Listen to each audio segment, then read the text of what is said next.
이 시간 하나님께서 우리에게 주시는 말씀은 요한복음 1장 43절로 49절까지입니다. 제가 가진 신약 성경 144면에 있습니다. 요한복음 1장 43절로 49절까지의 말씀입니다. 다 찾으셨으면 제가 봉독해 드리겠습니다. 이튿날 예수께서 갈릴리로 나가려 하시다가 빌립을 만나 이르시되 나를 따르라 하시니 빌립은 안드레와 베드로와 한 동네 벳세다 사람이라.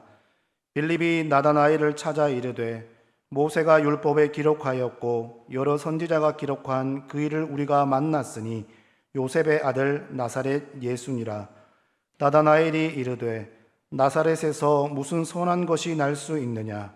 빌립이 이르되 와서 보라 하니라. 예수께서 나다나엘이 자기에게 오는 것을 보시고 그를 가리켜 이르시되 보라, 이는 참으로 이스라엘 사람이라.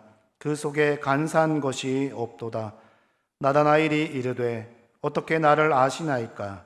예수께서 대답하여 이르시되 빌립이 너를 부르기 전에 내가 무화과 나무 아래에 있을 때에 보았노라. 나다나엘이 대답하되 랍비여, 당신은 하나님의 아들이시요 당신은 이스라엘의 임금이로소이다. 아멘. 한번 따라하겠습니다. 담대하게 주의 복음을 전하겠습니다. 아멘.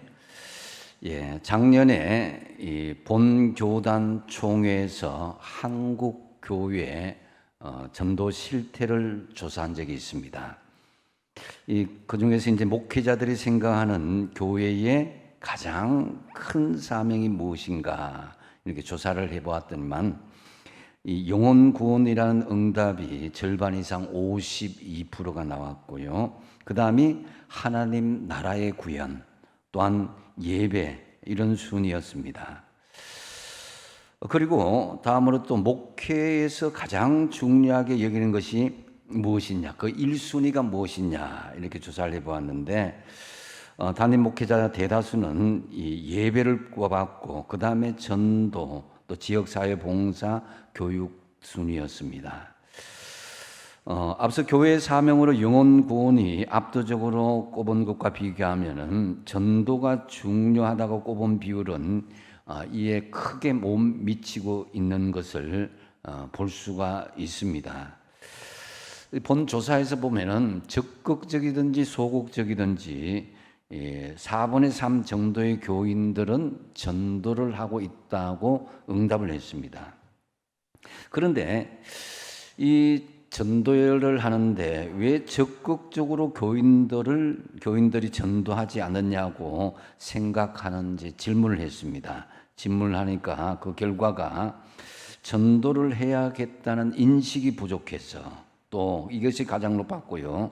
다음번에 전도할 용기가 나지 않았어. 그 다음은 본인 신앙 수준이 전도할 정도라고 생각하지 않았어. 그 다음에 기독교의 사회 신뢰도가 낮아서, 이런 순위였습니다.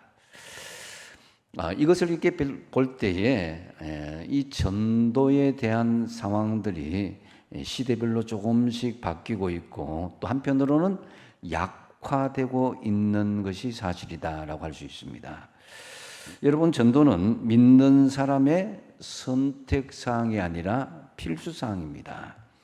디모데후서 4장 2절 상반절에 너는 말씀을 전파하라, 때를 얻든지 못 얻든지 항상 힘쓰라고 그랬습니다. 이게 이제 복음 전도에 관련 말씀인데요. 이 복음 선포는 어떤 때와 상황을 살펴보고 전파하는 것이 아니라 무조건적으로 해야 될 것이요, 또한 당연한 성도의 사명이다라는 거죠. 예수님께서 안드레에게 39절 상반절에 예수께서 이르시되 와서 보라, 이렇게 말씀한 거거든요. 그래서 오라이라는 말씀인데, 이 말씀을 헬라어 원어로 보면 두 단어로 되어 있습니다.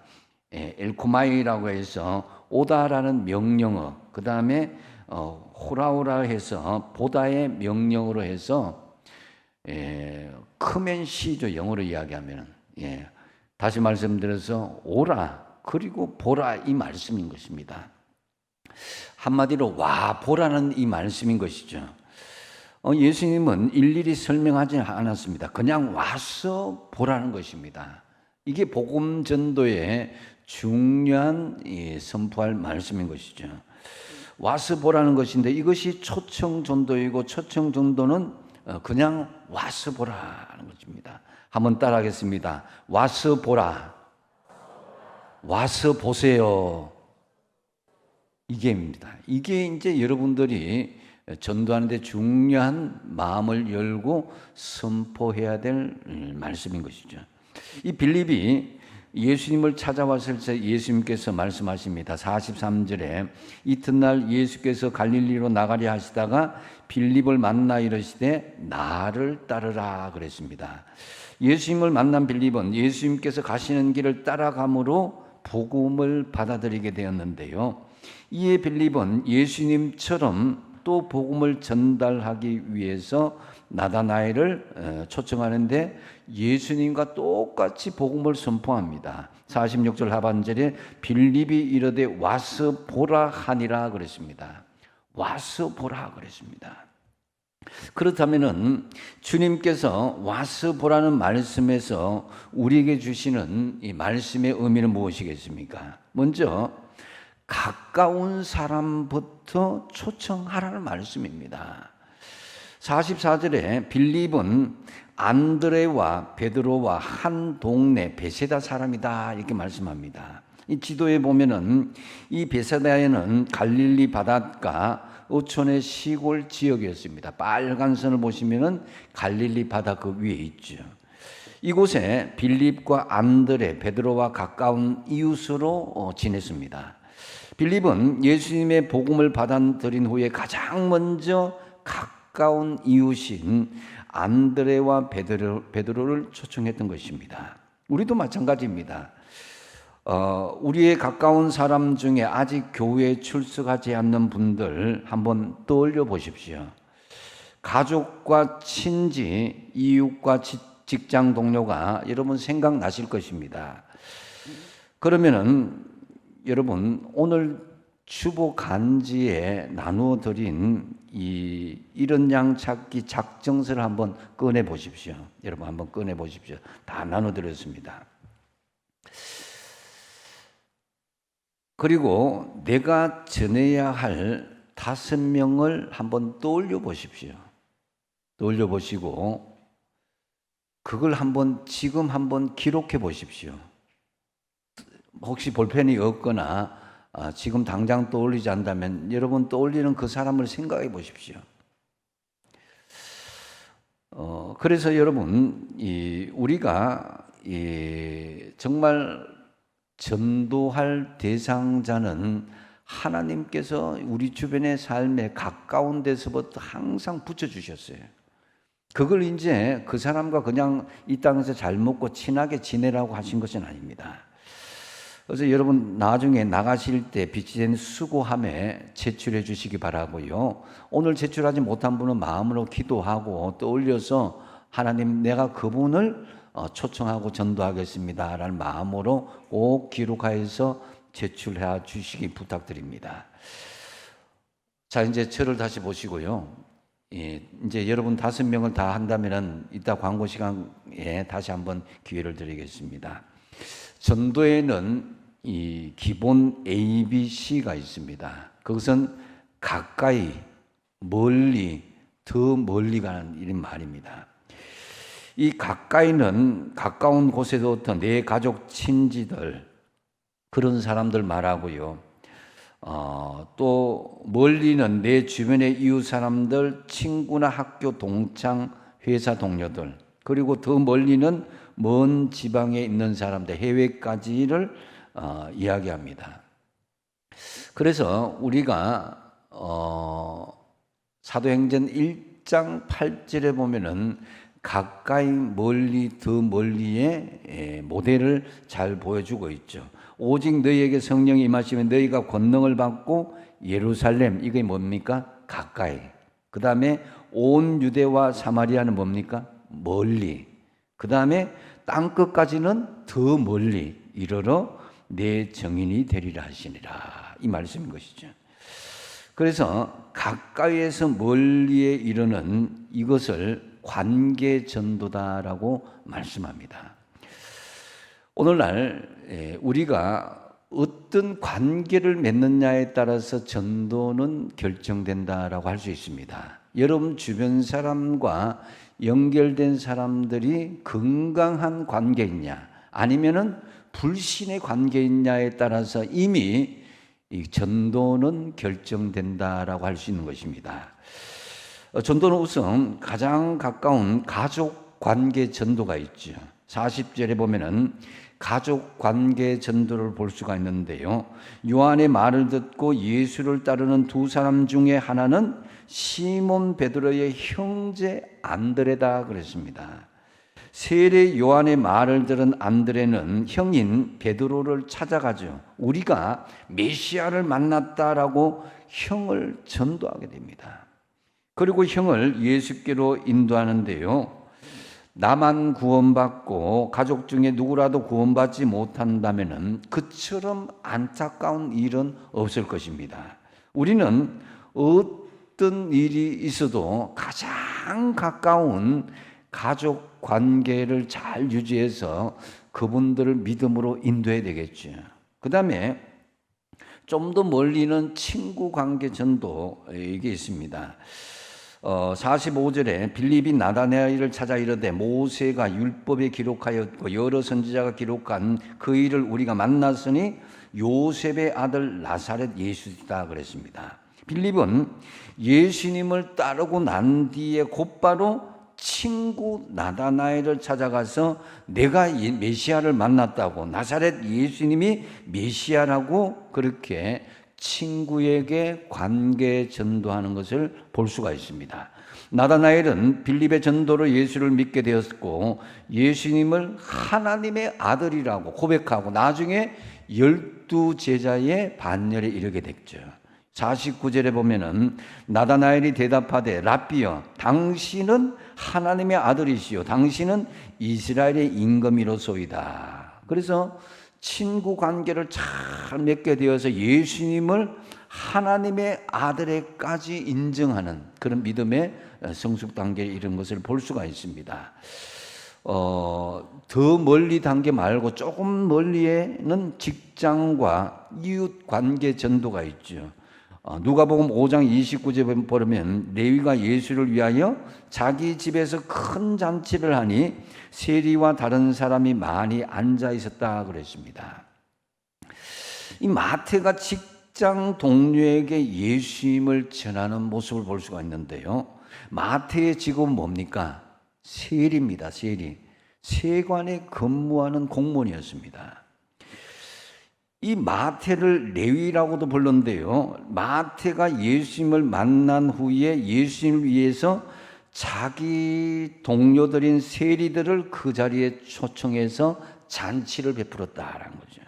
이것이 직장 관계 전도다라고 할 수 있습니다. 그래서 그 사람들에게 식사를 대접하고 커피를 대접함으로써 그들에게 자연스럽게 식사의 자리에서 그들에게 관계 전도를 했던 것을 볼 수가 있습니다. 세무서 직원이었던 마태가 같은 동료인 세무서 직원들을 초청하여서 전도를 하게 되는 것입니다. 아는 사람들에게 직장 동료들 또 아니면 동호회 회원들이 있죠. 이처럼 학생은 학생에게, 직장은 직장 동료에게, 교사는 같은 교사에게, 사업가는 사업가끼리, 주부는 주부끼리 이렇게 전도하면 전도가 더 잘 될 수가 있다는 거죠. 왜 그렇습니까? 같은 위치에서 공감하는 부분이 많기 때문입니다. 말을 해도 서로 오갈 수 있는 대화의 소재가 많죠. 이것이 관계 전도의 중요한 원리인 것입니다. 또한 이웃과의 관계 전도가 있죠. 요한복음 4장 28절에서 30절에 보면은 이 사마리아 여인이 예수님을 만나고 물동이를 두고 동네 사람들에게 다 와서 보라. 이는 그리스도가 아니냐. 예수님 메시아가 여기 오셨다라고 그들에게 동네 사람들에게 알려주는 것을 볼 수가 있습니다. 이 수가성 여인은 평소에 이 얼굴을 마주하는 이웃을 소리지 않고 그 사람들을 떠올렸다는 거죠. 예수님을 제대로 만나고 나니까 내가 아는 이웃들, 이 사람들을 그냥 놔둬서는 안 되겠다. 이 사람들에게 예수 복음을 전해야겠다라는 것을 결단했다는 것이죠. 마태복음 9장 38절에 보면은 한번 같이 한번 읽어보겠습니다. 시작. 그러므로 추수하는 주인에게 청하여 추수할 일꾼들을 보내주소서 하라 하시니라. 아멘. 여러분, 한마디로 주님은 지금도 추수할 일꾼, 초청하는 사람이 많아지기를 기도하고 있는 것입니다. 그 초청할 일꾼이 누구겠습니까? 바로 우리 자신들, 여러분들입니다. 그러기에 우리는 구경꾼이 되어서는 안 된다. 이 복음에 있어서는 지금 우리 주변을 한번 살펴보십시오. 여러분의 가정과 일터, 이 주변을 살펴보시면은 눈을 들어서 이웃과 지역, 우리 사회를 보시면은 여전히 하나님을 모르는, 복음의 진리 안에서 살지 못하는 사람들이 있다는 것을 볼 수가 있습니다. 그래서 어떤 사람들은 또 반발심을 가져요. 전도하라는 소리, 이런 소리 이제 그만 듣고 전도하라는 말 안 하는 교회 가고 싶다. 여러분, 전도하면은 짜증내고 부정적인 반응을 섞인 사람들이 있는데요. 사실 전도하라고 하지 않는 교회는 죽은 교회이고 하나님의 심판의 대상입니다. 전도하라고 하지 않는 목사는 사꾼 목사이고 직무유기죄에 속하기 때문에 저도 이 말씀이 주님 주신 사명이기 때문에 전할 수밖에 없는 것입니다. 당연한 사명이기 때문에. 전도와 선교는 교회가 존재하는 이유이고 목적이고 신앙인의 본질인 것입니다. 지금 많은 사람들이 자신의 죽음을 예상하지 못한 채 갑자기 죽음을 맞이하는 사람들이 참 많이 있습니다. 코로나 이후에. 저 사람 죽을 나이가 아닌데 그 인생을 마감하는 사람들이 너무 많이 있습니다. 그런데 그 사람이 내 가족이라고 한번 생각해 보십시오. 다른 사람이 아니라. 더군다나 예수를 믿지 않고 지옥에 갈 수밖에 없는 인생이라고 생각한다면 어떻게 우리가 그 사람을 그저 관망하며 구경꾼으로 쳐다볼 수가 있겠냐는 것입니다. 그래서 우리는 지금이라도 가족이나 친지, 이웃의 구원을 위해서 기도하고 강권적으로라도 하나님의 말씀을 전해야 되는 것은 당연한 것이다 라고 하십니다. 한번 따라하겠습니다. 내가 여기 있나이다. 나를 보내소서. 내가 초청하겠습니다. 아멘. 여러분들이 한 영혼 구원하는 것, 이것이 구경꾼이 아니라 내가 주도자가 되어서 초청하는 사람이 되어야 된다는 거죠. 두 번째로 이 와서 보라는 말씀의 의미는 거절을 두려워하거나 부끄러워하지 말라라는 그런 의미가 있습니다. 46절 상반절에 나다나엘이 이르되 나사렛에서 무슨 선한 것이 날 수 있겠느냐. 이 나사렛은 이스라엘 중에서도 아주 깡총 중에 깡총이었습니다. 지금은 뭐 성지순례 지역에 포함돼서 아주 뭐 관광객이 많은 지역으로 되어 있지만은 이 당시만 해도 굉장한 깡촌으로 되어 있습니다. 그래서 이 나다나엘이 이제 뭐 그런 데서 뭐 나오는 사람인데 어떻게 그렇게 선한 것이 나올 수 있느냐. 이게 바로 부정적인 의미로 대답했던 거죠. 초청단체에 나오지 못한 이유와 핑계가 다 사람들 여러분 만나게 될 것입니다. 하지만 거절을 두려워하지 말아야 됩니다. 이 부분에 대해서 우리가 멈칫해서 포기해서는 안 된다는 것입니다. 46절 하반절에 빌립이 예수님처럼 똑같이 이야기합니다. 와서 보라 하니라 그랬습니다. 나다나엘의 거절을 두려워하거나 부끄러워하지 않고 담대하게 와서 보라 그랬습니다. 부정적으로 대답했지만 거기에 굴하지 않고 부끄러워하지 않고 더 담대하게 와서 보라 대답했던 것이죠. 근데 우리도 이제 백문이 불여일견이라고 뭐 교회 가면 특별한 일이 있느냐, 예수 믿으면 뭐 좋은 일이 있느냐 이렇게 이야기하죠. 매번 안 된다고 말만 하지 말고 한번 와서 보기만 하라고. 네가 직접 와서 한번 체험을 해보라고 이렇게 할 수가 있는 것입니다. 그래서 어떤 일이 벌어졌습니까? 나다나엘은 빌립을 따라 나섰고 예수님을 만났고 빌립과 함께 영광스러운 12제자의 반열에 세워지게 된 것이다 라는 거죠. 자, 예수님께서 처음 12제자를 파송하시면서 전도로 보내실 때요, 예수님께서 전도에 대한 중요한 두 가지 사항을 강조하셨습니다. 마가복음 6장 10절에서 11절 말씀에 누구든지 누구의 집에 들어가든지 그곳에 떠나기가 거기 유하라. 어느 곳에든지 너희를 영접하지 아니하고 너희 말을 듣지도 아니하거든. 거기서 나갈 때에 발 아래 먼지를 떨어버려 그들에게 증거로 삼으라. 이게 무슨 말이냐면은 10절에는 복음을 받아들이는 사람들의 집은 그 집에 복음의 거점으로 삼으란 것입니다. 이것은 바로 환영하는 사람은 거점으로 삼고 그들을 통해서 복음을 더 확장시켜 나가는 것이고, 11절 말씀에 보면은 그들이 영접하지 아니하고 말을 듣지 않는다, 받아들이지 않는 사람에 대해서는 구별을 분명히 하라는 것입니다. 거기에 다른 사람의 전할 그 복음의 시간들을 거기에 너무 허비하지 말라는 것이죠. 잘 분별하는 것입니다. 여기서 11절은 핍박이 올 수도 있다라는 것입니다.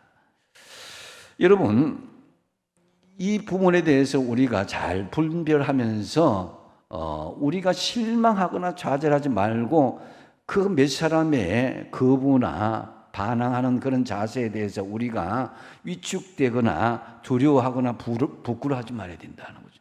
계속 또 다른 사람들을 거점으로 삼고 계속 하나님의 복음을 전파할 수 있어야 된다는 거죠. 여러분, 한번 생각해 보십시오. 지금 내가 이 자리에 복음을 믿는 믿음의 성도가 되기까지 얼마나 많은 사람들이 눈물로 기도했고 희생과 섬김의 시간들이 있었냐 하는 것을 한번 생각해 보십시오. 우리에게 복음을 전하기 위해서 포도 듣지 못했던 이국 땅에 와서 눈물로 기도하며 생명을 드리며 순교한 선교사들이 얼마나 많은지 모릅니다. 그분들의 피와 땀과 눈물로 오늘 우리가 하나님을 만나고 하나님의 자녀가 되지 않았습니까? 여러분 가운데서는 부모님의 눈물의 기도가 아니었다면 이 자리에 있을 수가 없는 분도 있을 것입니다. 예수님 믿는 것이 부끄럽고 교회 다니는 것이 부끄럽고 전도하는 것이 부끄러운 일이라고 생각해서는 안 된다는 것입니다.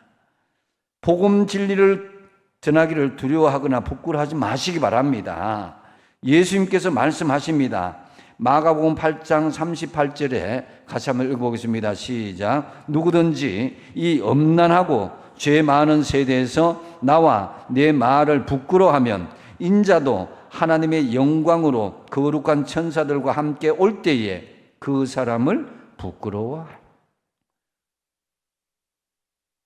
우리 주님이 복음을 부끄러워하면 나도 너희들을 부끄러워하겠다는 것입니다. 또한 마태복음 10장 33절 또 한번 읽어볼까요? 시작. 누구든지 사람 앞에서 나를 부인하면 나도 하늘에 계신 내 아버지 앞에서 그를 부인하리라. 이 예수님께서 말씀하시는 성경 말씀인 거예요. 우리가 복음을 부끄러워하고 복음에 대해서 전하는 것을 두려워한다면 주님도 우리를 그렇게 하겠다는 것입니다. 그래서 거절을 두려워하거나 부끄러워하지 마시고 담대하게 여러분의 믿음은 그 한 생명, 한 영혼을 향해서 와서 보라고 담대하게 복음을 전하시기를 바랍니다. 그 다음 세 번째로 와서 보라고 할 때에 주님이 성령을 통해서 일하신다는 것입니다.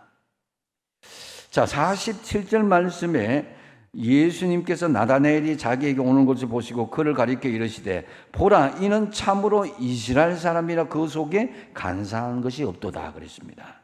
예수님은 이미 나다나엘의 중심을 다 알고 계셨다는 거죠. 그 속에 간사함이 없고 순수한 이스라엘 구원의 백성이라고 말씀하십니다. 그러자 나다나엘이 묻습니다. 48절에 어떻게 나를 아시나이까? 예수께서 대답하여 이르시되 빌립이 너를 부르기 전에 네가 무화과 나무 아래에 있을 때에 내가 보았다 그랬어요. 빌립이 복음을 전하기 전에 이미 주님이 아셨다는 것입니다. 그러자 나다나엘이 뭐라고 하십니까? 49절에 보면 나다나엘이 대답하되, 한번 같이 한번 읽어보세요. 라삐어, 시작. 라삐어, 당신은 하나님의 아들이시요 당신은 이스라엘의 임금이로소이다. 예수님께서 하나님의 아들이시요 이스라엘의 준비된 왕 메시아라고 고백하게 된 것이다라는 거죠. 이는 우리가 담대하게 복음을 선포하며 와서 보라고 할 때에 주님이 성령을 통해서 일하신다는 것을 같이 적용할 수 있는 말씀이라는 것입니다. 우리의 일거수일투족 다 아시고 우리의 중심을 아신다는 것은 말씀으로 오신 주님이 성령과 함께 일하신다는 것을 보여주신 것이다라는 거죠. 그래서 전도는 내가 주도하는 것이 아니라 주님이 성령을 통해서 일하시는 것이다라는 거죠. 할렐루야. 그걸 알아야 됩니다. 그래서 내가 그게 나오느냐 나오지 않느냐, 그 사람이 내 말을 듣느냐 안 듣느냐, 교회에 나와서 다시 뭐 떠나갈 수 있느냐 없느냐 이런 걱정할 거 없다는 거죠. 나는 다만 주님께서 주도하시는 성령의 이 전도 사역에 동참하고 쓰임받을 뿐이다라는 거죠. 요한일서 5장 11절과 12절 말씀 같이 한번 읽어보겠습니다. 시작. 또 증거는 이것이니 하나님이 우리에게 영생을 주신 것과 이 생명이 그의 아들 안에 있는 그것이니라. 아들이 있는 자에게는 생명이 있고 하나님의 아들이 없는 자에게는 생명이 없느니라. 아멘. 우리 안에 생명이 있음을 믿으십니까? 예, 그것은 이유가 뭐냐면은 우리 안에 영원한 생명이 있다는 것은 우리 안에 예수님의 말씀이 있다는 거예요. 로고스로 오신 예수님의 말씀이 우리 안에 살아 있습니다. 그리고 고린도전서 3장 16절에 보면 우리는 뭐라고 그랬습니까? 너희는 너희가 하나님의 뭐라고요? 성전인 것과 하나님의 성령이 너희 안에 계시는 것을 알지 못하느냐. 우리 안에는 살아계신 하나님의 말씀 그 자체이신 예수님이 계시는데 살아 역사하시는 하나님의 거룩한 성령께서 들어와 계신다는 거예요. 즉 전도는 말씀으로 거하시는 예수님을 성령의 능력에 의지하여서 우리가 전달하는 것이다라는 거죠.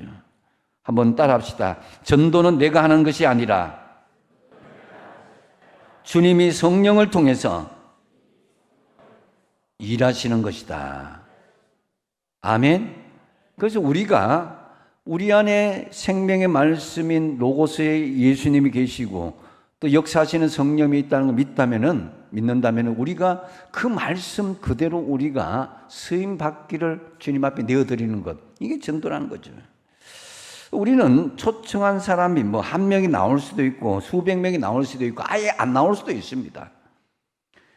하나님이 하시면은 그보다 더 큰 일도 할 수 있고 아니면은 때가 안 됐기 때문에 내가 전한 만큼 효과도 나올지 않을 수도 있습니다. 근데 중요한 것은 몇 명을 전도해서 몇 명이 우리 교회에 나오느냐가 중요한 게 아니라 우리가 우리 안에 계신 주님의 뜻대로 내가 일하고 살아가고 있느냐, 이것이 중요한 거예요. 한 명도 안 나온다고 해도 우리가 정말로 주님 뜻대로 일하고 주님 뜻대로 순종하고 움직였으면은 그걸로 된 것입니다. 나머지는 역사하시는 주님의 성령과 함께 역사하시는 그분이 하시는 거예요. 에레미야 선지자가 주님의 말씀을 받고 사람들에게 말씀을 전하니까 그 말씀이 반항하고 저항하고 심지어 핍박하고 죽이려고 하는 거예요. 그래서 막 하나님 이런 복음 내가 전하지 않겠습니다. 이렇게 하다가 어떻게 나중에 됐냐면은 에레미야서 20장 9절 다시 한번 읽어보겠습니다. 시작. 내가 다시는 여호와를 선포하지 아니하며 그의 이름으로 말하지 아니하리라면 나의 마음이 불붙는 것 같아서 골수에 사무치니 답답하여 견딜 수 없나이다. 아멘. 여러분, 에레미야가 너무 힘드니까 인간적으로 판단하니까 하나님 못하겠습니다. 내가 지금 할 짓도 아닙니다. 하니까 하나님께서 그 마음에 성령으로 견디지 못하는 게 있는 거예요. 왜 그렇습니까? 전도는 에레미야가 하는 것이 아니라 주님이 성령을 통해서 일하시는 것이기 때문에, 자기가 주도하는 것이 아니라 주님이 성령을 통해서 주도적으로 일하시는데 네가 그것을 하겠다 못하겠다 결정할 사항은 아니라는 것입니다. 지금 우리 안에 예수님이 계십니다. 우리 안에 성령 하나님이 함께 하심을 믿으시기 바랍니다. 우리는 주님을 모시고 사는 사람인데, 그래서 우리는 주님을 전하지 않고는 견딜 수 없는 마음이 있어야 되는 거예요. 안타까워하는 마음이 있어야 되는 거예요. 그래서 주님이 가라고 하면 가고, 주님이 멈추라고 하면 멈추고, 주님이 하라고 하면 되는 거예요. 그렇지 않는다면은, 순종하지 않고 주님 말씀대로 살지 않고 복음을 전하지 않으면요, 내 마음이 답답하고 거북하고 부담스러워서 견딜 수 없는 마음이 온다는 거다. 그래서 혹시 우리 주님께서 강권적으로 우리에게 말씀하시는데 내가 그 앞에 말씀드린 것처럼 부끄러워하고 두려워하고 또 내 상황을 판단하니까 안 될 것 같으니까 그냥 방치하고 그런 것이 있다면은 여러분 믿음으로 결단하시기를 축복드립니다. 나는 할 수 없지만은, 다시 말씀드리지만 전도는 내가 하는 것이 아니라 주님이 성령을 통해서 하시는 것이다라는 거죠. 여러분, 우리 안에 성령님이 계시는 건요, 영적으로 무장되지 않은 사람들은요 다 어느 정도는 감을 잡고 있어요. 저 사람 예수 믿는구나, 저 사람 무슨 느낌이 난다, 이렇게 하는 거죠. 우리 안에 주님이 계신 것을 보도록 하는 것, 그게 와서 보라는 거예요. 우리가 물론 잘 먹고 잘 살고 뭐 성공하고 뭐 사람들 자랑할 만한 거 많기 때문에 와서 보라 이런 건 아니지만은요, 그보다 더 높은 차원이에요. 영적으로 그것을 초월해서 기쁨과 감사와 은혜로 살아가는 우리들을 와서 보라는 것입니다. 전도는 여러분, 그래서 해도 되고 안 해도 되는 그런 것이 아니라 전도는 꼭 해야 할 삶이기 때문에 사도 바울은 너무너무 부담을 느낍니다. 그래서 자기 자신이 작정하고 우리에게 선포한 말씀이 고린도전서 9장 16절 말씀인데요, 같이 한번 읽어보겠습니다. 시작. 내가 복음을 전할지라도 자랑할 것이 없으면 내가 부득불할 일임이라. 만일 복음을 전하지 않으면 내게 화가 있을 것이미로다. 아멘. 그 정도로 절박하게 내가 주의 복음을 전하지 않으면은 주님께서 내게 진노하시고 화를 내리신다는 거예요. 에스겔서 3장과 에스겔서 33장에도 마찬가지로 하나님은 에스겔에게 내가 너희들에게 그들을 복음을 전하면, 네가 말씀을 전하면 핏값을 얘한테 묻게 앉혔지만은 네가 전하지 않으면 핏값을 너에게 물으리라고 그랬습니다. 여러분, 우리는 언젠간 주님 앞에 심판의 자리에 설 것인데 너에게 맡기신 그 영혼 네가 어떻게 했냐 물으실 때 우리는 그 영혼에 대한 책임지는 자세로 나가야 될 것입니다. 나에게 가족과 이웃과 친지 믿지 않는 그 직장 동료를 주셨다면은 그저 대화하고 즐겁게 살아가라고 준 거 아니에요. 최종적으로 그 영혼을 구원하라고 주신 것이다. 그 구원은 내가 하는 것이 아니라 주님이 성령을 통해서 일하신다라는 거죠. 그래서 전도는 내가 하는 것이 아니라 주님이 성령을 통해서 일하심을 믿고 담대하게 선포하시기 바랍니다. 말씀을 맺습니다. 와서 보라, 와 보라, 이 초대를 지금 우리에게 주님 맡기셨습니다. 주님께서 와서 보라는 이 말씀에서 우리에게 주신 의미가 뭡니까? 첫 번째 뭐예요? 가까운 사람부터 초청하라는 것입니다. 가족과 친구, 이웃, 직장 동료들, 이 사람들 구원하시기 위해서 먼저 관계를 잘 맺으시고 그 사람들을 초청하시라는 거죠. 두 번째 뭡니까? 전도하면서 거절을 두려워하거나 또 부끄러워하지 말라. 세 번째 뭐예요? 주님이 성령을 통해서 일하시는 것이 전도다. 내가 하는 것이 아니다라는 거죠. 다니엘서 12장 3절 한번 읽어보겠습니다. 시작. 지혜 있는 자는 궁창의 빛과 같이 빛날 것이요 많은 사람을 옳은 대로 돌아오게 한 자는 하늘의 별과 같이 영원토록 빛나리라. 참으로 우리 모두 담대하게 복음을 전하심으로 별과 같이 영혼들을 빛나는 칭찬받는 성도들 다 되시기 바랍니다. 기도하겠습니다.